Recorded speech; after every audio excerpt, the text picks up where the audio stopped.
Russell viper. এই সাপের বিশেষত্ব হচ্ছে এরা খুবই বিষধর। কাউকে সবল দিলে অ্যান্টিভেনাম দিলেও বাঁচার সম্ভাবনা মাত্র 20%। অ্যান্টিভেনাম এটা বাংলাদেশে প্রায়ই নেই, আর এদেশের জলবায়ু প্রকৃতিতে এদের কোনো অবদান নেই।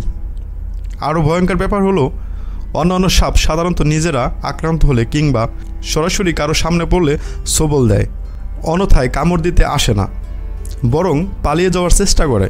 কিন্তু রাসেল ভাইপার দূর থেকে মানুষ দেখলেও তেড়ে আসে আর কামড় দেওয়ার চেষ্টা করে। অন্য সাপ সাধারণত একরকম বিষ ধারণ করলেও রাসেল ভাইপারের বিষ একই সাথে 5-6 ধরনের হয়। এই সাপ খুবই দ্রুত বংশ বিস্তার করে। এরা সরাসরি 50 থেকে 80টি পর্যন্ত বাচ্চা দিতে সক্ষম। সম্প্রতি রাজশাহী, নাটোর, পাবনা, মানিকগঞ্জ, মাওয়া, পদ্মার তীরবর্তী এলাকায় এই সাপের উৎপত্তি বেড়েছে।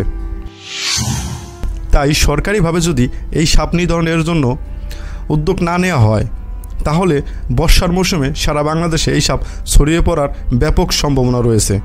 এছাড়াও কয়া জাল, কারেন্ট জাল রেডি রাখুন, বাড়ির আশেপাশে বসিয়ে দেন।